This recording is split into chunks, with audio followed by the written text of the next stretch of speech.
નમસ્કાર, KTV news Gujarati સાથે હું જયમિની સમાચારની શરૂઆત કરીશું વડોદરાથી। વડોદરા જિલ્લાના સાવલી ખાતે હર ઘર તિરંગા રાજ્યવ્યાપી અભિયાન અંતર્ગત ભવ્ય તિરંગા યાત્રાનું આયોજન કરવામાં આવ્યું હતું। સાવલી ડમરૂ શાળાથી ધારાસભ્ય કેતનભાઈના હસ્તે યાત્રાનો પ્રારંભ થયો હતો, જેમાં સ્કૂલના વિદ્યાર્થીઓ, સ્થાનિક નાગરિકો તેમજ મામલતદાર, તાલુકા વિકાસ અધિકારી અને પોલીસ સ્ટાફે ઉત્સાહભેર ભાગ લીધો હતો। દેશભક્તિના ગીતો અને હાથે લહેરાતા રાષ્ટ્રધ્વજોથી સમગ્ર સાવલી દેશપ્રેમના માહોલમાં જળજહળી ઉઠ્યું હતું। આજે સાવલી નગર અને સાવલી તાલુકાની અંદર સાવલી તાલુકા સાવલી નગરના નગરજનો અને તમામ મારાવાળા બાળકો આજે તિરંગા યાત્રાની અંદર જોડાયા હતા। આજે દેશ આઝાદ થઈ જ્યારે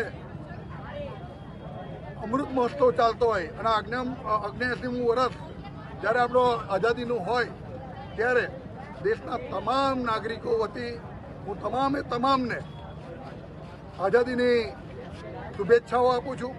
અને જે રીતે નરેન્દ્ર મોદી સાહેબના પ્રયત્નથી અને અત્યાર સુધીની તમામ સરકારોમાં શ્રેષ્ઠ સરકાર એવી આપણી અત્યારે નરેન્દ્ર મોદીની સરકારમાં જે દેશ મહાસત્તા તરફ જઈ રહ્યો છે, તો હું સૌને એક અપીલ પણ કરું છું કે એક નાગરિક તરીકે આપણી જે પણ ફરજ આવતી હોય આપણા દેશ માટે એ આપણે નિભાવવી જોઈએ।